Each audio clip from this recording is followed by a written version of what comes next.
Kali ini dengan Mbak Kia. Iya benar. Oh, yang semalam ngechat itu ya? Iya. Perjalanan tadi dari mana? Dari Pemilih. Sendirian? Sendirian. Kebetulan kan aku emang tinggalnya di Bandar Lampung. Jadi kan rata-rata teman-teman itu emang ngekos yang dekat-dekat di sini. Jadinya aku jauh sendiri. Jadi sendirian dari barengan dari sana. Bawa motor? Iya bawa motor. Jadi di sini saya sebagai konselor yang mau membantu Mbaknya buat menyelesaikan masalah yang dialami. Nah, di sini ada beberapa asas yang perlu kita terapkan dalam sesi konseling ini. Yang pertama ada asas kerahasiaan. Jadi Mbaknya tuh nggak perlu takut untuk ceritanya Mbak ini akan disebarluaskan kepada orang lain dari saya. Jadi yang kedua ada asas kesukarelaan. Mbaknya Mbak di sini tanpa ada paksaan dari orang lain. Yang ketiga ada asas keterbukaan. Nah, asas keterbukaan ini Mbaknya menceritakan apa saja yang mau diceritain, terbuka gitu lah. Rahasia Ya, jadi langsung saja ya. ya. Nah, boleh ceritakan apa yang membuat Mbak datang ke sini? Jadi aku tuh sekarang kan lagi kuliah semester 3 ya Kak ya. Nah, aku tuh lagi ngerasa bingung gimana milih masa depan yang bagus, yang cocok untuk aku. Nah, aku tuh sampai kayak mikirin banget gitu loh karena aku bener-bener cemas, kayak takut banget kayak gimana kalau misalnya nanti aku tuh gak berhasil atau gak jadi orang, gak jadi apa-apa. Sedangkan orang tua itu pasti sudah berharap kan Kak, anaknya jadi orang yang sukses. Saya tahu bahwa saya sendiri juga dulu pernah ngerasain yang Mbak rasain. Kayak bingung mau ke depannya tuh mau jadi apa, mau lanjut kemana. Nah, yang Mbak lakuin ini udah bener, Mbak mikir dari sekarang gitu, bukan waktu udah mau daftar baru Mbak mikir mau kemana arahnya gitu. Serius Kak, kalau Kakak emang sebelumnya juga mikirin juga ya? Iya dulu. Kirain tuh cuman aku doang itu loh Kak, karena Enggak. aku lihat teman-temanku masih enjoy aja gitu berkuliah. Nggak selalu gitu Mbak.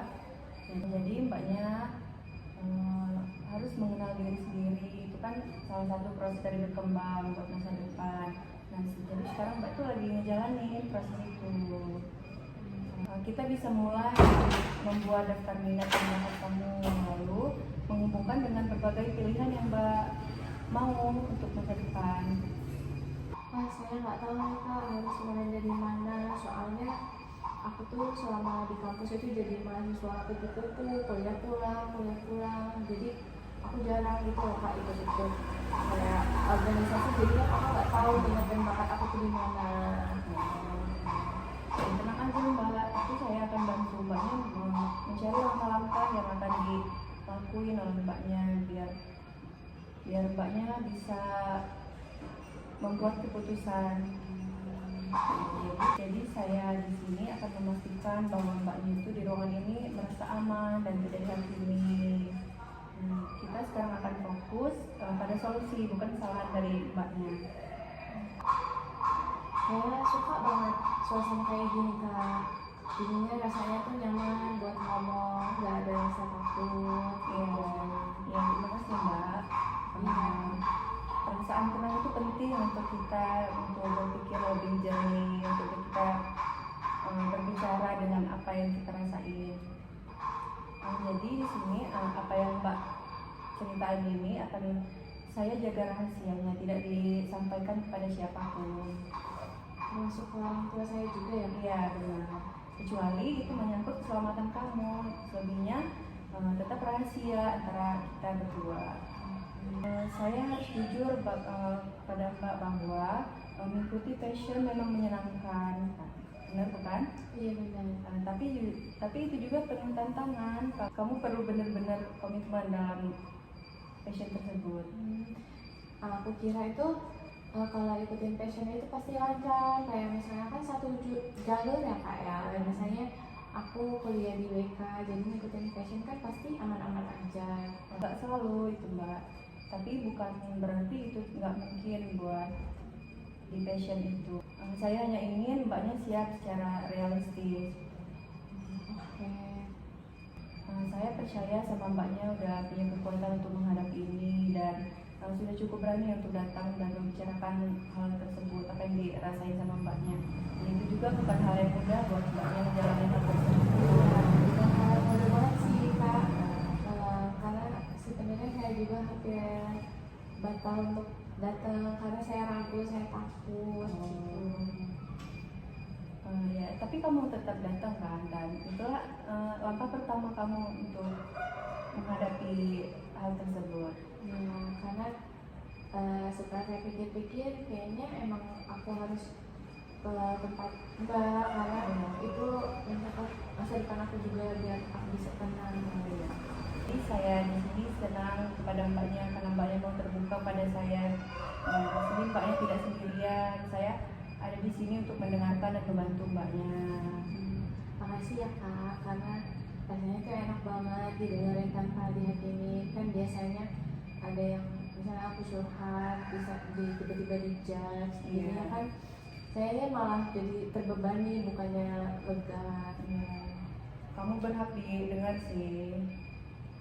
Tadi kan kamu bilang kalau sering merasa takut dan mengecewakan orang tua kamu. Lalu ceritakan lebih lanjut soal itu. Boleh. Iya, saya tuh kayak takut gitu, marah, kecewa kalau aku nggak nurut, kayak nggak bisa aku ngelakuin hal yang mereka inginkan gitu. Kalau mbaknya khawatir itu sih wajar. Jadi saya mendengarnya dan kita cari cara untuk komunikasi yang baik pada orang tua kamu biar orang tua kamu tuh lebih bisa mengerti pada anaknya. Nggak apa-apa kalau mbaknya sekarang tidak mau menjelaskan semuanya kepada saya. Kita bisa pelan-pelan untuk berbicara, berkomunikasi, tidak perlu buru-buru. Saya tuh kadang suka bingung Kak pas cerita gitu. Ya, nggak apa-apa, itu tidak masalah. Saya di sini nemenin mbaknya menata satu persatu apa yang mau kita lakuin di sini. Saya perhatiin mbaknya dari tadi kayak gelisah gitu mbak. Apa gara-gara ada tekanan dari keluarga? Jadi apa kita mau berhenti sebentar untuk mengganti topik yang kita omongin? Iya Kak, kayaknya aku agak keberatan kalau bahas itu sekarang. Ya nggak apa-apa mbak. Kita bisa bahas bagian yang lain dulu. Jadi mbaknya bisa menentukan ritme kita. Oke. Jadi kita tidak hanya berbicara soal karir, tapi kita juga tentang hubungan kamu dengan keluarga kamu, tentang minat dan bakat kamu, tentang keseimbangan hidup kamu secara keseluruhan gitu mbak. Saya baru sadar ternyata semua itu saling nyambung ya Kak ya. Iya benar, betul banget. Semua aspek hidup kamu itu saling mempengaruhi mbak. Nah kita akan melihat semuanya agar mbaknya bisa mengambil keputusan yang terbaik dari ini. Oke. Makasih ya Kak. Ya baik. Jadi untuk konseling hari ini apakah mbaknya cukup lega? Udah sedikit lega karena saya bisa menceritakan dengan nyaman, dengan terbuka sama. Ya nanti kita akan atur jadwal lagi ya untuk mbaknya. Oke. Makasih banyak ya Ya, Kak. sama-sama. Ya. Jadi yang mbak di jalan. Ya.